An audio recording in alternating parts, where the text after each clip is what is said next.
Hi everyone, so today I wanted to talk to you about self-reassurance and the harm that it does to you. So self-reassurance is when you spend time after an OCD thought analyzing it to see if it's true or not. You're trying to solve it. So this can go on for hours and hours and hours. And when you do the self-reassurance, what you are doing is you're sending a signal, you're thinking and trying to solve it, right? But the signal that gets sent to your brain, which again, like we talked about earlier, your brain doesn't really understand OCD. It doesn't understand what the content of the thought is, what type of thought it is. It doesn't get any of that. It gets your reaction. If you react with fear, it will send you more of these thoughts. If you don't react with fear, it will send you no thoughts. So that is the only thing that it knows. So it looks for your reaction. It waits for it. And when you do self-reassurance, you're in a high fear state, high anxiety state, and you're desperately trying to solve the situation in your mind, which sends the signal to your brain that it's important, and then your brain sends you more of these thoughts. You freak out some more, think about it some more, and then the pattern becomes like a snowball effect where you're completely consumed by this thought and it takes over your life, okay? So you have to, basically, the moral of the story is you have to stop the self-reassurance. You can occupy your mind with something else. You can power through it any way you can, but don't allow yourself the time. Like I said in other videos, it's a ball being thrown to you. It's a suggestion ball.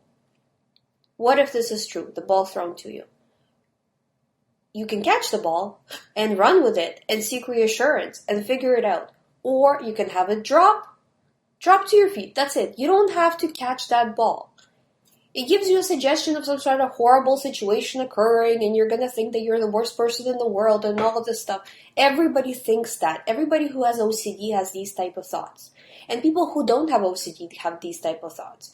But the only difference between people who have OCD and people who don't have OCD is that people who have OCD run with these thoughts. They get freaked out by them and then they start to think about them very, very deeply. While the person who doesn't have OCD, they're just going to be like, that's a silly thought. I'm not dealing with it. Who cares?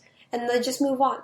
So that's the difference. In order for you to recover your brain, what you need to do is act, even if you don't feel like it. I know right now you're not in a state of mind to dismiss the thoughts, but you have to act as if you don't care. And if you do that, then the brain is going to be like, okay, that thought is not important, removes the flag from it, dismisses it. Because if you think about your past, I'm sure this is not the first thought you had. Think about the thoughts you had before this one. Why did they go away? Because a new thought came in. So the brain can only deal with one thought at a time, so it unflagged the old thought and flagged the new thought. And because it flagged the new thought, now it's sending you more of those. But the old thought got unflagged because you stopped reacting to it, because you got focused on the new one. Okay? So that's what you have to do. Just refuse to focus on them. Refuse to analyze them. As soon as you drop them, the thought will drop. I promise you.